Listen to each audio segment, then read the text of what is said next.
So good afternoon, everyone. I am Livia Alexander, co-curator of Thinking Food Futures with my wonderful colleague, Ishin Onul. And on behalf of Residency Unlimited, we are very pleased to welcome you to this two-day virtual symposium and exhibition tackling what we see as one of the most urgent issues of our time, how we feed ourselves given the intensifying challenges of food insecurity and climate change. We all know that the challenges ahead of us, or the challenges on the table, so to speak, are complex ones, and that we need to reimagine how we live our life, how we eat, and what we eat. And Asunción Molinos Gordo, who is our guest this afternoon, is an especially unique artist in that her practice is specifically focused on contemporary peasantry, a practice that's very much influenced by her own background coming from a farming family. Now, I have been watching and following Asunción for many, many years, starting with the wonderful exhibition that she had, I think in 2012. Asunción, correct me if I'm wrong, in Cairo, called El-Matam El-Mish-Masri, which means the non-Egyptian restaurant. That took place in the neighborhood of Ard el-Liwa, anyone who is familiar with Cairo knows that it's one of the informal settlements in Greater Cairo that really suffers from diminishing access to food. And Asunción has many, many projects. There's no way that we can summarize them very briefly, but I will mention one of her recent exhibitions as part of Art Jamil in Dubai, where she looked at the way that seeds traveled through the bodies of, or the intestines, so to speak, of Dubai's very diverse population. Asunción's work emphasizes the rural realm as an area of knowledge on cultural production. And these are the issues that she will be discussing with us today in relation to two video projects, Purpose, Scope, and Penalties, and Non-vulgar Knowledge, which we will be presenting as part of the exhibition part of this project, which will be opening online this Friday. So before I turn over the microphone to Asunción, I have to make a quick plug to her recent or upcoming exhibition. Asunción is speaking to us from Valencia right now, where she is installing a solo exhibition at IVAM, and we're really grateful to you, Asunción, of taking the time in the middle of this especially hectic time to speak to us. So we're delighted to welcome you. You're muted. Thank you very much, Livia. Thank you very much, Ishin and Shaina and everybody for inviting me and for organizing the conference and the exhibition. Very much needed, as you said. This is an urgent subject, and we have to really tackle it and go for it and try to, commonly try to find alternatives to continue. No? So yeah, as you were saying in the introduction, most of my practice is involves looking at the cultural production of rural communities and farming communities. So one of the main characteristics is not only understanding the farmer as a food producer, but also as a cultural worker, as an intellectual, someone who along the side, it produces food and produces other kind of crops and food crops, also generates a body of knowledge that expands through different areas of expertise. It can go from, like social relationships among neighbors. It had to have political consequences or like economical, side effects and stuff. But one of the things, just coming to this conclusion is not something that I came to realize day one. It has been happening over like 12 years of research in which I work with different communities, starting from the place where I come from, that we are like this small village where we only live 50 people, and then working throughout the Mediterranean basin, especially in Egypt and in Jordan, in Turkey, in Emirates and stuff. So, I mean, during this time, I also facilitated several meetings among different farmers.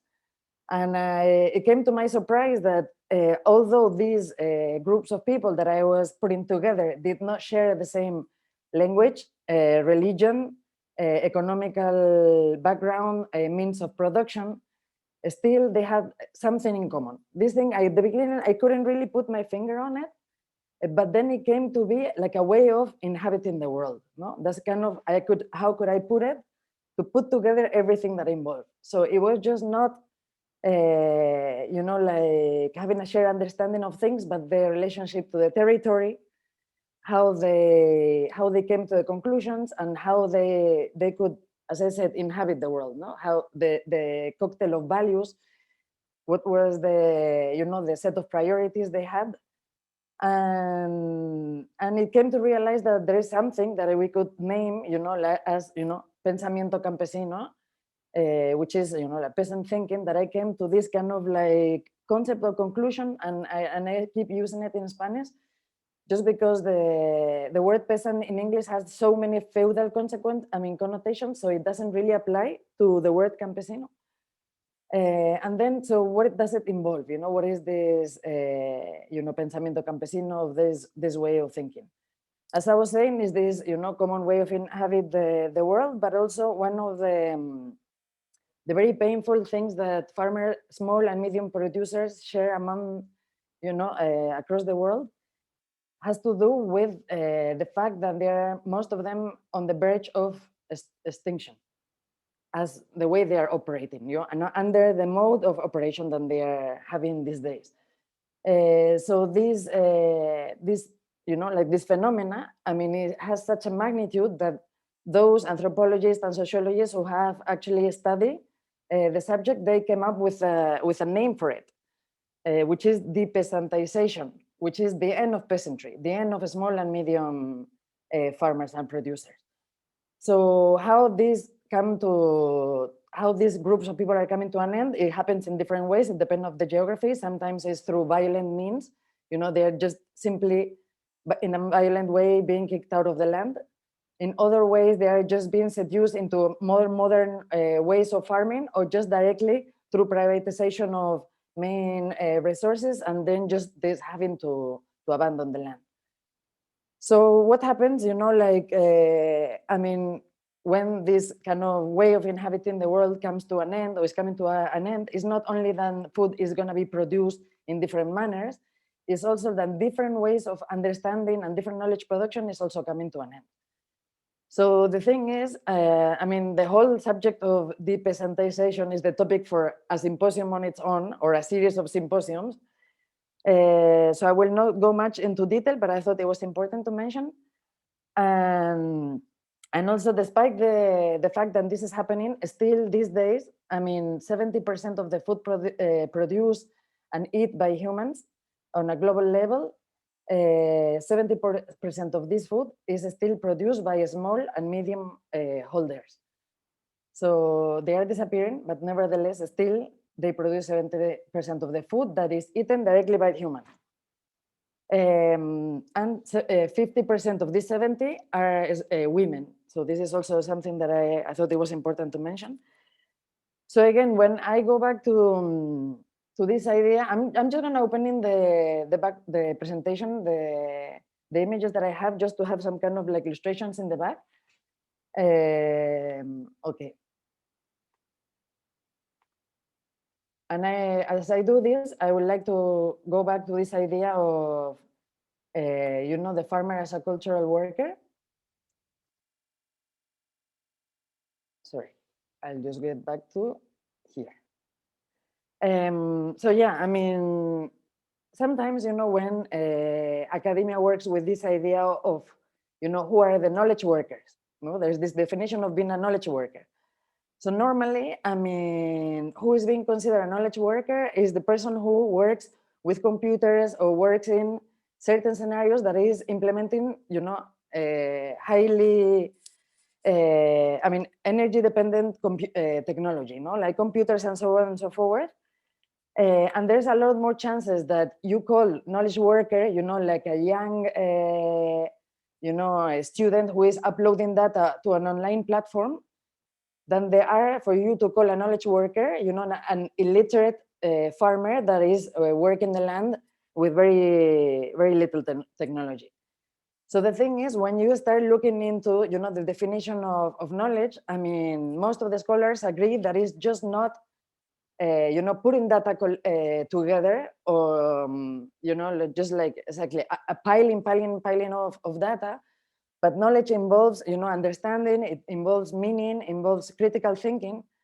And these are things that I've seen and I witnessed over this period of time, farmers implementing on their daily basis. And I came to witness that they use the same kind of tools, that most of the, most of the other knowledge producers, no? So, they come to create their own process of inquiry. They come to create, like their own like kind of methods and formulas. They use, like direct observation. They use trial and error. They come up with conclusions and methodology that if you put it together next to any other, researcher, at the end of the day, they go hand in hand. They are not coming to different worlds. So, just to give more kind of like specific examples, about, okay, so at the end of the day, if these guys are, producing knowledge, where are the papers, no? Or what is the outcome of this knowledge? So at the end, yes, they are not papers necessarily, or they are not like, like giving a conference online or doing this type of like format, but sometimes they have like a material matter, and they have like a material kind of outcome. And for this talk, I'm going to talk exclusively about two samples, because again, we could talk like forever. And the first very like impressive example in a way is the soil production. So the thing is, the planet Earth takes about 200 years to produce 1 centimeter of topsoil in the natural manners, which is like soil erosion, rocks crashing, and all of these natural phenomena that has to come together. It takes about 200 years, and this is the fastest. In the best growing, soil region, it will take 200 years to produce one centimeter of topsoil. So what farmers, small and traditional farmers that use, like traditional techniques, don't only, continue they know how to deal with the well-being of this soil, but they also know how to generate or regenerate depleted soil and turn it into fertile soil in an average of 5 years. So, all of these mechanisms that they use about like mixing different types of, clays with sand and then manure and then, like organic leftovers and stuff like this, they can, in an artificial manner, create something quite similar to topsoil that it can operate as a, as the background or as the basement for new crops to grow. So I found that was kind of a very solid and kind of shocking, example of what is the intellectual knowledge production of farmers in terms of something material that we could recognize. And then again, we could go back to the second example that is coming closer to the projects that I'm going to talk about, which has to do with seed enhancement. So the way that, the collection of seeds that we have these days is not something that it came in the packet of, planet Earth. It comes with this collection of seeds. Basically, the seeds that we have 5,000 years ago were not the same ones that we have now, and they were not as many. Well, now this is a bit controversial because now they are disappearing. But so basically, in the last, let's say 4,600 years, through the work of farmers worldwide, there was a massive increase of food diversity. up to the point that only in India, they came to count 82,000 types of rice alone. And this is without considering all of the types of native rice that have been lost in the process of modernization and industrialization of farming. So again, I mean, how the farmers have produced these types of seeds, that can be so diverse and so different and so strong, because some of them are created not in a lab. They have been created through traditional methods. Nevertheless, they are salt resistant, and they can also resist drought, and they can resist long-term flooding. And those are native seeds. They are not necessarily those who have come from the labs. So among, like these, different ways, okay, it's like, okay, but how on earth they did it, no? Okay, now we had not so many seed varieties, and now we have so many. I mean, how these guys came to produce, over time, 82,000 types of rice. So I'll just give one quick example, because this is not like a farming talk. So basically, I will just tell you quickly how they work in my village. So the thing is, when a farmer has a very strong crop, like a cereal, for instance, that it has is very, has high level of rusticity. Rusticity is the capacity to deal with the harshness of the weather. So you have a very powerful crop that is amazing. Whatever happens to it, ice on it, crazy sun, no rain, whatever, still will manage to crop. But the crops are not very high, so still you want to collect more of it. So what they do, they will take this crop from the harsh land. They will take it to the land of another farmer who has a better soil next to the river, and he will grow it for a period of time, for a couple of seasons. During this time, the plant memory will adapt will still remain strong, and by being in better conditions, the yield will be much, much higher, and suddenly you will have a super powerful crop that combines the two types of memory in plants, which is resilience and then high yields. Once you completed this term, you can return this crop back to the difficult land and still will be able to give you higher yields.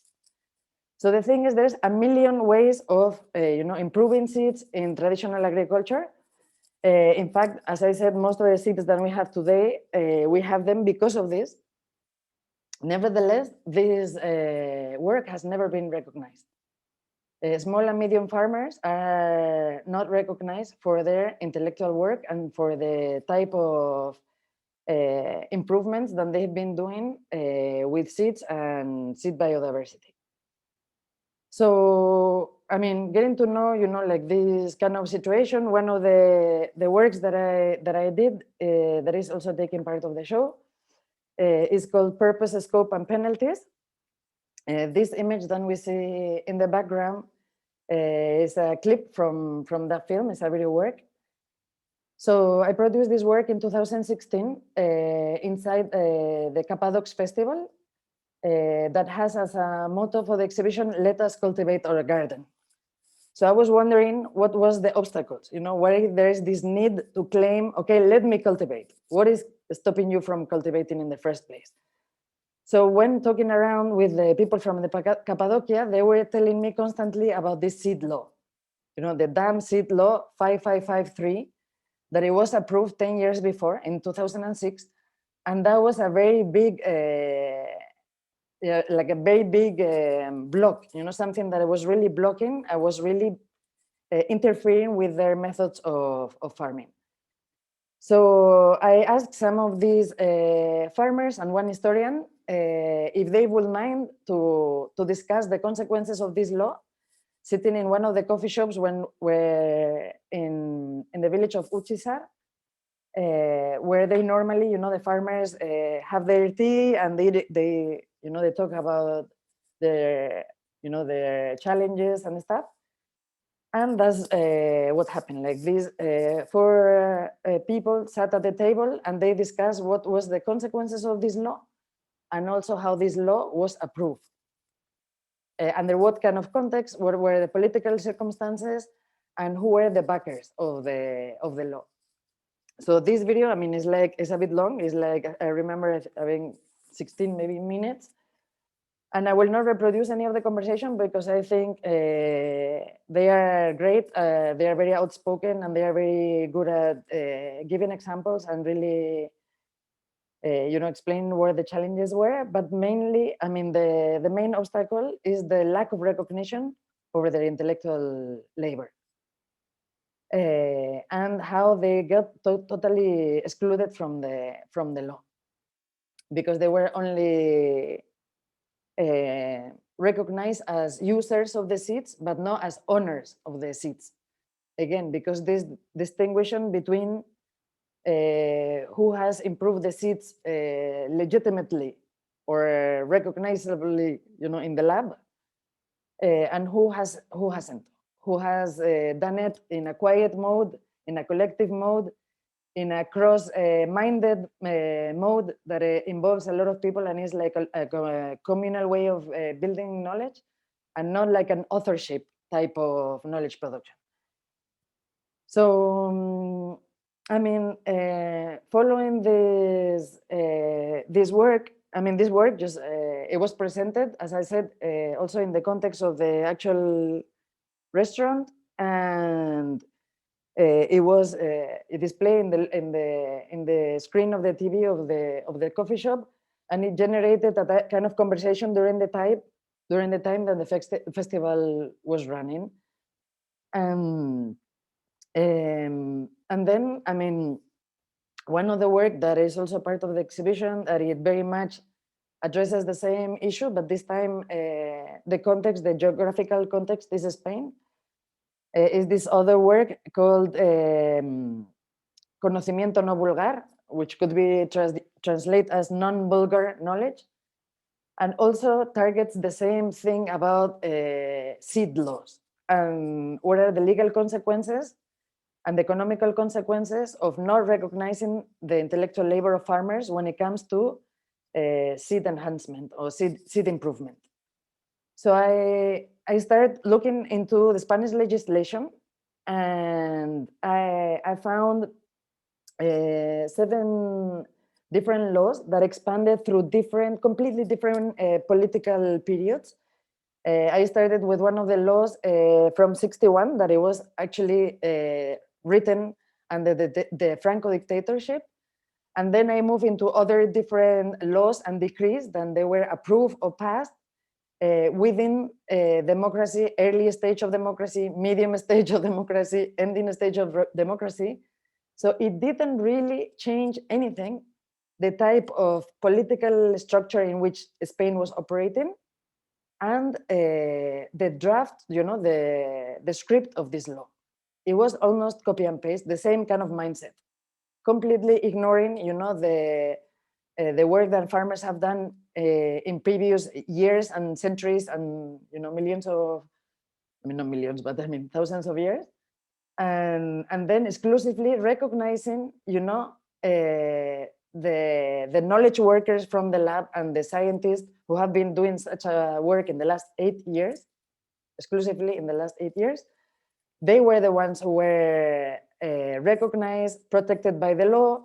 They could benefit economically from the patent on seeds, and everybody else was excluded, and everybody else who wanted to use any of the seeds needed to pay a patent or to pay a seeds. To pay a fee.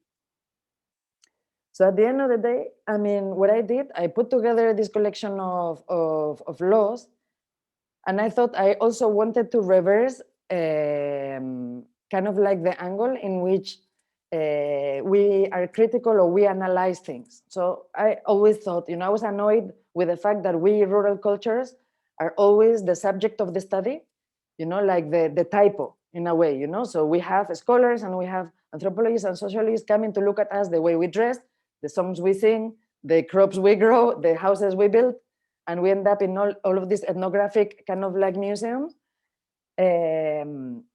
But we are never entitled to use our own analytical tools to look at the products of the civilized world. No? So what I wanted to reverse is this kind of dichotomy So I invited Leoncio Frutos. Leoncio Frutos is a family friend and he's a dowser. He has the talent to find water underground only using a pendulum or a wooden stick. And he's a very peculiar man because he's not only very good at looking at water underground, but also he has the power to look at the nature of a document. So without reading it. So he will, somebody will give him a document and he will look at the nature of this document. If this document is a contract, if this document is the photograph of a boyfriend or stuff, he will be able to tell you whether that document is gonna bring you like a good future or a bad future. So I asked Leoncio to analyze these 7 laws and to try to tell us, what was this law bringing to the rural communities and to the Spanish farmers at the time. So basically the video that you can see on the exhibition has English subtitles, and you can listen to his reading, not only law by law, how he's identifying each one of them, but he also explained what is his knowledge production, how he gets this information from the document. And also then he shares his view on, the future of farming, and is, is quite revealing. And yeah, so these are clips from the movie. This is him holding on the pendulum on top of the document and analyzing and reflecting on, like the information he was gathering from this document using his, traditional knowledge techniques. So again, when we, I use the word of, the title of non-vulgar knowledge, because every time, that knowledge production in the rural is being addressed again as either material for ethnography or as something vulgar and out of the, something anecdotal, something that is also, like a pseudo something, it's not a real thing, something incomplete is something. So how these kind of cliches are pending over the heads of the rural communities worldwide, and how dramatic are the consequences? The fact that the knowledge production in the farmer communities are not being recognized, and not only that, the fact that we continue being stigmatized as obsolete, ignorant, illiterate, out of modernity, and this like very center-driven idea of progress kind of stands on top of us continuously.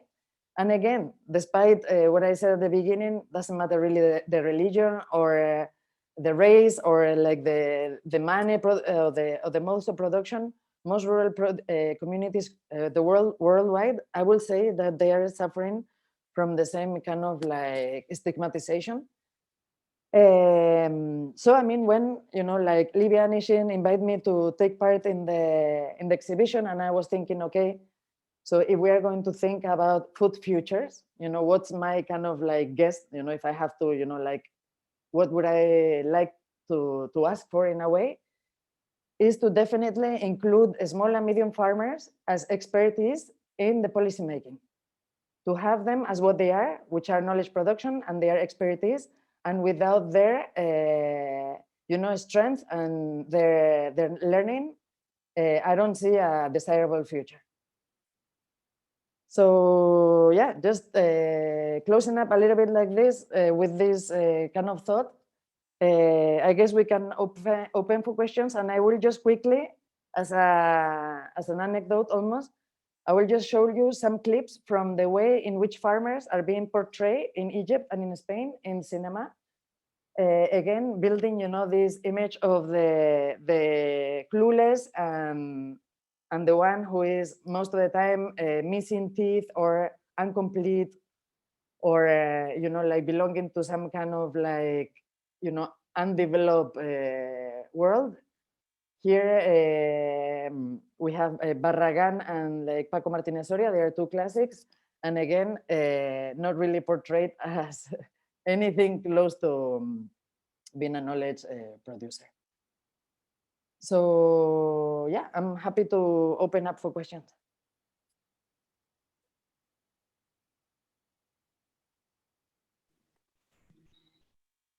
Aha, sorry, I was on mute. Thank you so much, Asunción, for this wonderful presentation. Just a note for everyone, if you prefer to unmute yourself and ask a question, or if you prefer to put it in chat, please, we invite your kind of questions. And just while people are kind of thinking on those, I wanted to get us going with this one question I have for you, which is, listening and having these conversations with you over time, I've been thinking constantly. One is about this ambivalent role of technology as knowledge, right? As opposed to other forms of knowledge. And the ambivalent relationship that we have towards it, not just in farming, but across the board, right? That it's this double-edged sword. And I think my question to you is in terms of how it translates into questions of policy, right? In terms of how you kind of, where you left us about the need to include farmers in questions of policy making. I know you worked a lot in Egypt and in Spain, and I'm just wondering if you can tell us a little bit about maybe some of these initiatives that you have engaged in or been familiar with to make that possible, to make that happen. And do you see your work as an artist as part of that push? I mean, the thing is, most of the initiatives that are kind of leading the conversation in Spain, I will say, and some in Egypt are not always kind of like purely farming communities, are some like hybrid in a way, So for instance, lots of the new movements that you can find in agroecology or in like permaculture and stuff, they are renderings of traditional agriculture that are, like taking this shape, like by taking some of the traditional forms of knowledge production and then rebranding it in a way so it's easier to access for urban citizenship. And at the same time as they are doing this, sometimes they are taking a space. They are taking the space of the mediator, or they are taking the space of the interlocutor and stuff, and just because they have more talent to kind of like being present at a round table, you know what I mean? They invite them and they are comfortable sitting in front of a mic and stuff like this. They take the place of, like the rural communities sometimes. So I guess the first kind of difficulty to do is a language problem, is a context problem, is an environmental problem in the sense like what type of conversation or what is the setting? What type of settings could we create for real engagement and for real conversations to happen among policymakers and rural communities that is not engaging in this unbalanced kind of power relationships. Some of the projects that I have done, specifically one I did in Cuba, I didn't produce anything, actually. I facilitated a meeting between Cuban farmers and Spanish farmers.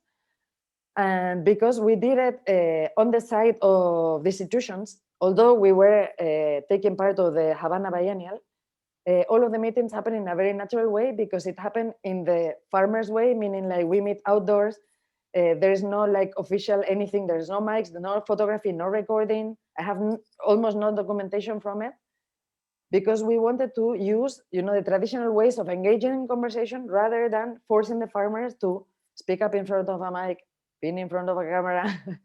So sometimes these are the challenges. And then, I don't know, when it comes to my personal practice, I think it's something of bonding different worlds, you know what I mean? Like there's something that has to do with, art has been everybody recognized as our culture production. So how about we, contaminate other areas of expertise, so maybe it can work as some form of bridge. To create these kind of conversations like the ones we are doing now with the festival and with the symposium. I also have a question related to that before we give the microphone to our audience. First of all, again, thank you so much for such a inspiring talk and an inspiring position, Asun, in terms of reconsidering the producers of our food, of our nutrition, as the producers of knowledge. What I'm interested in is understanding better your artistic strategies, because you also create a close contact with people, and the information you gather is almost like in one of the works, for example, you shared with us, is almost the personal space, for example, and the one in Turkey, it's a complete situation where you're an outsider in that environment. So how do you establish your connections? How do you start? Like, how do you bring your research material into those connections to allow that conversation to happen? I mean, I guess something that it really helps me a lot is the fact that because I am a member of that, I'm a member of the rural community myself. I'm an outsider in between brackets, in a way, I will say, because as I was saying before, yes, I cannot share country or language or like religion or views on anything with somebody, but there is something that is a bonding thing that that it happens in a natural way. The same, you know, as when I brought my father for the first time to Egypt. We went to a village outside Luxor, and he immediately started speaking Spanish like a crazy man with one other colleague from Egypt, and they're both like one in Spanish, the other one in Arabic from Egypt. They didn't stop talking, and I have no idea what happened, but you know, that was an extraordinary meeting. So I guess the fact that I don't, you know, I mean, I'm someone who is cautious, and you know, I mean, I don't go like a bulldozer on places and stuff, but nevertheless, I don't have the fear of the external member. I feel like when I'm talking to anybody, I'm talking to my neighbor in a way. You know what I mean? Like they are not. I might not, or of course, in many occasions for the language barrier, I normally work with a team.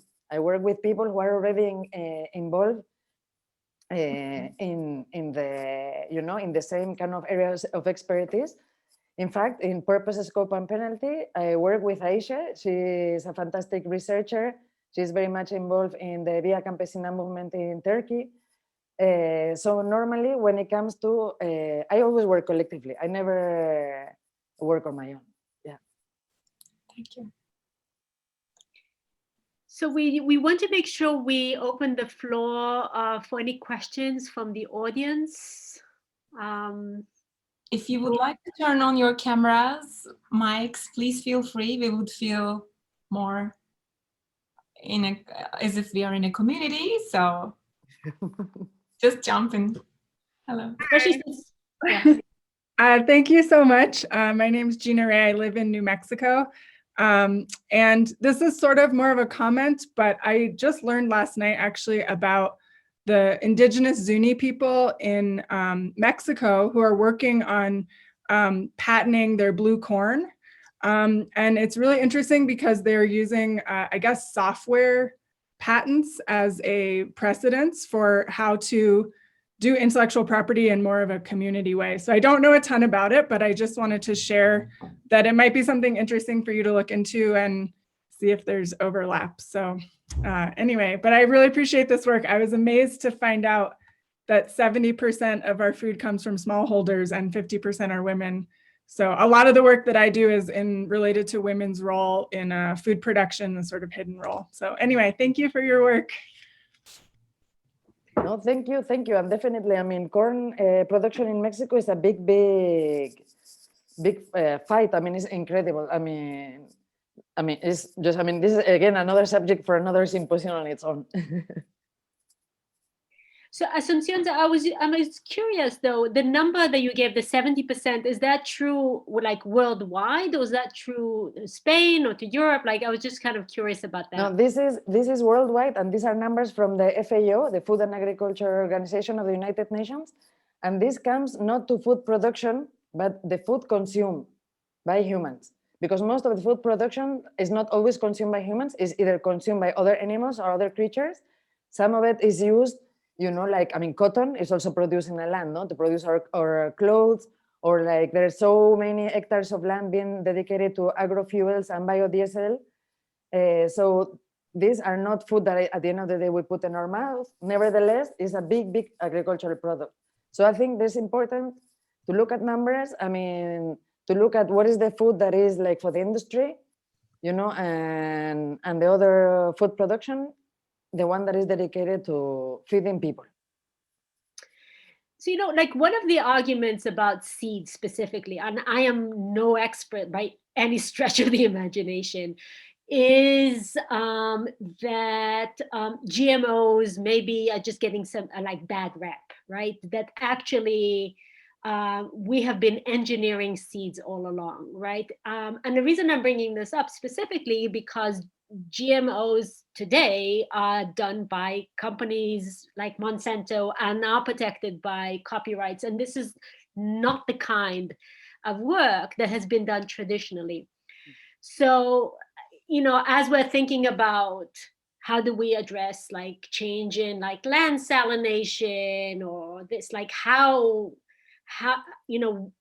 is there, you spoke about the 5,000 years and then about the 4,600 years.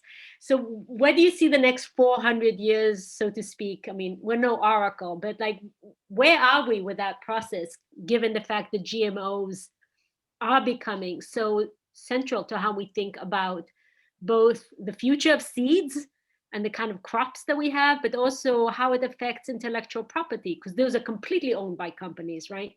Yeah. I mean, those who are very good at predicting that kind of future are the ones who are generating the future. So the companies who are growing GMOs and producing GMOs, they know that they have an impact on reducing the biodiversity of seeds. And they are already, I mean, there's this place, I don't know if you heard about, it's called Svalbard Seed Vault. It was opened in 2008, and basically what they are doing is they're storing underground and under I don't know how many piles of ice, and they try to store seeds from all over the world, food related, and it's a gene bank. So basically, the same who is backing this type of initiatives, although it looks from the outside very fascinating and very philanthropic in a way. When you start looking into it a bit in detail, you see that those who are financing, putting together the money to have such initiatives are those who at the same time are provoking the disappearance of native seeds. So the fact that GMOs are taking more and more of the soil that is dedicated to food production is having a total impact on that type of future. And also what's funny is like, when you hear them talking, there's like this kind of template that they put together. It's like, okay, 2050, we are going to be 9 billion people in the planet. How on earth are we going to, and they generate this type of like, like prediction about catastrophe and blah, blah, and earthquakes and dismantling the environment, and we have to save everything. And at the same time, when you look at the research produced by other members of the FAO, you see that the main actors for the disappearance of agrobiodiversity is the introduction of GMO. So it's not only that GMO is problematic for the many reasons that we know is problematic.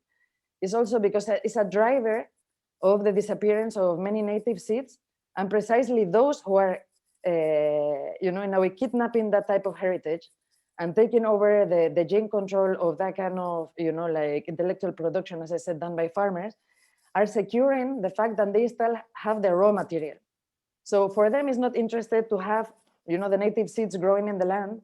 As long as they have one grain stored in a tube, this is plenty, because this is all they need. So it's kind of controversial. And I think, I mean, like in all of this policy making and related to food and stuff, there's kind of like two main conversations taking place.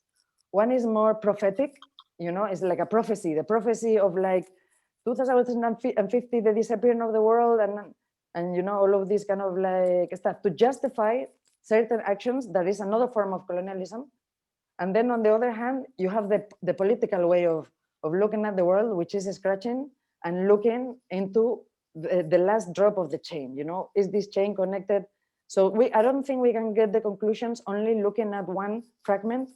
You know, I think what's interesting is like looking at chain after chain after chain and seeing how they are interrelated. I don't know, but I definitely recommend you to look into this. Well, one of the names that it has is the Doomsday Seatbelt. So even more prophetic at the end of the day. Excellent. So we only have a few. Go ahead. I have a comment about that really quickly. I'm calling in from New Mexico also.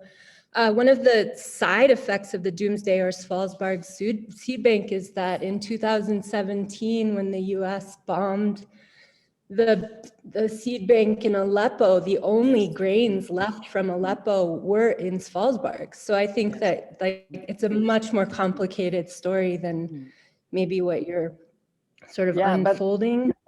But the thing is, these were called back by the government of Syria. They are back. They are not in the seed vault anymore. They are now in the research center because of that. Right. But I think like it's a really complicated issue of like, how do we maintain these DNA strains?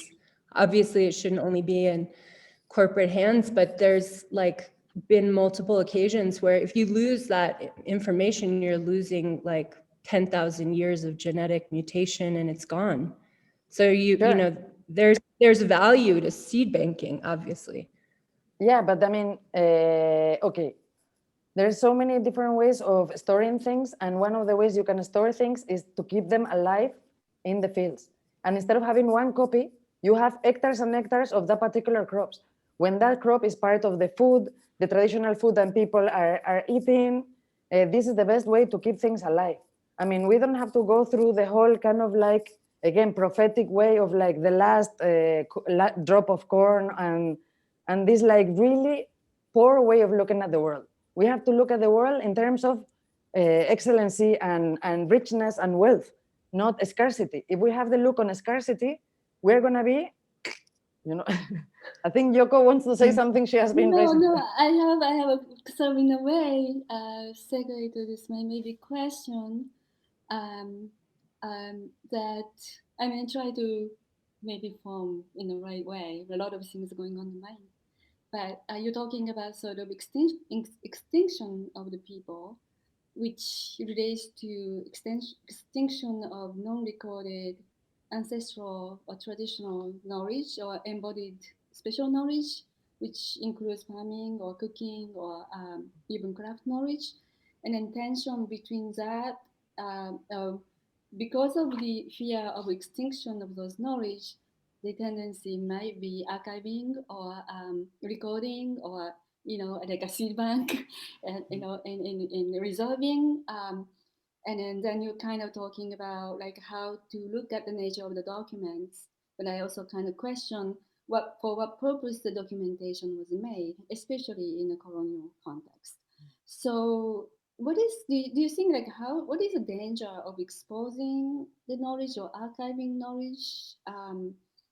Or data making, and then, you know, depending on how people get hold of, you know, that, I mean, you know, in the New Mexico blue corn zuni, you know, patterning, you know, it sounds, you know, kind of incredible, but then there is also the danger of those knowledge will be co-opted and then used against, you know, the good purposes. So I was just kind of curious, what's your take on? Yeah. No, I think the main danger is the deactivation of the knowledge. Because as I said at the beginning, knowledge is not only data collection. I mean, a tube full of seeds or like a chains of DNA, I'm not saying that's not knowledge. I'm saying that data collection and data piling, it doesn't, is important and everything, but we cannot rely on that. Because knowledge is a lot more complicated and is multi-layered, and then it's not only about putting things together, you know, I mean, like, again, when, you know, any person who is producing knowledge, we are doing it through our life experience. Our life experience is super rich. Sometimes it has to do with a smell, you know, the smell of a place, or like the memory or something that has to do with your background as a child growing. You cannot put this in a box, you know what I mean? There's no way to archive that. When you're archiving something, you are, yes, working on the mindset of like scarcity and the mindset of an azar, something you have to respond to fast because you can get something, you know, like quickly before it kind of disappears. But I mean, I think it's more important to work in the preservation kind of mode, in the wealthier and the richer kind of like approach to things where we take everything. Let's be ambitious. Let's not just keep something in a jar. You know, I don't know. Yeah, no, totally, and I'm in agreement with that. It's sort of livelihood and, you know, the people and knowledge inside of the body, and it can be passed on, of course, cross-generational. But I'm maybe asking this because of, again, you know, near extinction of sort of, you know, the people who had this kind of knowledge. And in my country's context is the aging population. And, you know, the village in extinction because of the aging, you know, we call it unsustainable community. And of course, you know, the migration towards the city, you know, that happened, you know, pretty rapidly. And I can kind of see globally it's happening more rapidly. So yeah, where would be the kind of place that we can retain, you know, that kind of knowledge people to people? I'm fascinated, you know, by your, you know, role as an artist as well. Thank you. Yeah, no, this is the challenge. Yes, definitely. Hi, Asunción. Thank you very much. This is incredibly interesting and inspiring, and I really admire your deep labor and really furious labor to this project. It's amazing, and I would love to hear. I would love to hear in your experience with different communities, if you found some examples of communities that they organize together with the conscious mind of the consciousness of what is happening or what could happening with what they know, and if they are some successful projects to protect the seeds or the knowledge, no matter everything it's against them, how they organize together and it's successful, no matter it's small. Mm-hmm. There are many examples of this type of initiatives. Before you answer, can I interrupt? Yes. I'm sure, very sure. sorry. I was looking for a moment. So normally this meeting was supposed to end like 5 minutes ago, but it is all fine. We don't want to interrupt a fruitful conversation. The only thing is our other meeting is starting in the other channel. So what I will do is I will turn off my camera, but this computer will be going on, and hopefully the recording will also be going on. So we will be able to watch your discussions afterwards. Thank you so much for this wonderful presentation, and thank you everybody for joining us today. So you don't need to go. You can continue having your discussion for perhaps another 10, 15 minutes if you need so. Thank you so much. So I'll just say bye. Yeah, and I will have to say bye because we have to go to the next one. So I will bid my farewell and say thank you so much, Asunción, to all of you for joining. And as Ishin mentioned, please feel free to continue this conversation. And hopefully we'll see you at the other panels too. Take care. Thank you. Bye. Thank you.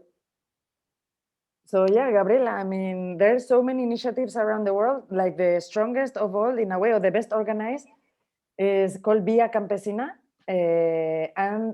These guys are putting together like small and medium farmers throughout the world. They are making their policy making, their meetings with FAO. They have come to give us one of the best tools to use on this. That is a new term that is called food sovereignty versus food security. Food sovereignty involves everything we're talking about today. That is not only about feeding mouths, it's also about preserving everything that involves the whole production, the well-being of the communities, the health, it's so big. And they've been working now, I believe, for longer than 15 years, and they have achieved so much. And then again, when it comes to very well organized like farming communities, Cuba is also a very good example. The story of what happened to these guys is incredible because they went from having a super industrialized agriculture You know, at the time there were more tractors per hectare in Cuba than in the States. This was before, you know, like the Cuban Revolution, and then after everything that happened, and then again with the disappearance of the USSR, they were left on their own, without machinery, without chemicals, hardly without any petrol, only with their hands and their knowledge. So they started like working together again, creating different platforms and supporting each other. So there's so many different initiatives, and sometimes in places they are kind of, and some of them are very famous for doing that, like Cuba, but other places are unexpected. And also it doesn't have to happen in a very, very large scale. Sometimes it happens with, you know, gaining autonomy in a territory. So I guess, I mean, there's so many, India is a very great example. There is the work that Vandana Shiva is doing there with a project of seed banking, but not seed banking in the way we were talking about earlier, just seed banking as having the land of the farmers as the bank, you know, having the things not in jars, but rather in the land. And if you start scratching through Via Campesina, you're going to find so much information about this type of self-organized farming community. Wonderful. Thank you very much. Muchas gracias. De nada.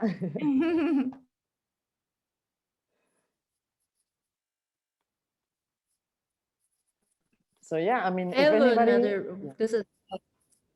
I have a really quick question. Maybe it's too big to answer now, but have you done research into like Franco's policy of monocropping and deforestation in relationship to the peasant work you've been researching?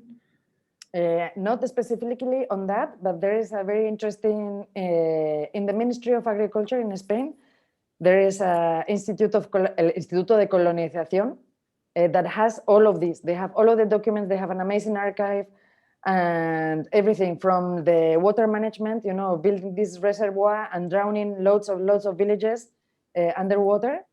And then again, you know, so I haven't done any specific work on that. But if you were interested, the Ministry of Agriculture has this Instituto de Colonización, and they have everything, and it's open source. So I mean, anyone can dig into that. Thank you. Welcome. How you promote your projects, Asunción? Do you have I mean, sorry for ask, but I'm living New York. I'm from Mexico City, but I live here, and we used to communicate. What we do sometimes is it's via email or mailing list. I would love to enjoy your mailing list if you have one, to know what you are doing in your projects or next exhibitions, and just, yes, be in touch maybe in the future again. Yeah, sure. Mailing list is something that I do, and I think also the girls are creating these platforms for all of us to be in contact. So I guess they are gonna quickly share like a mailing list for everyone. This is what I believe. Okay. So I guess you have shared your contacts with Ishin and yes, Livia? I would love. Cool. Yeah, my name is Gabriela. Yeah, and also I have some friends in Mexico, so yeah, it will be great to to be in touch or yeah. Sure, cool. Let's do that. Yes. Cool. This is very weird because the ones who host the event are gone. So now it's like, okay, what do we do? So I don't know. I mean, I guess if we don't have any more questions, we can end the meeting, or anyone is still pending any curiosity or anything to discuss. Good luck with your show. Yeah, thank you for coming and share your time, because I know it's very hard. Yeah. Yeah, thank you very much. Thank you very much, everyone. So cheers. Have a good day. Gracias, Asun. Muchas gracias. Increíble. Gracias a todos. Me voy muy inspirada. Gracias. Me alegro. Gracias a vosotras. Chao. Ciao. Ciao.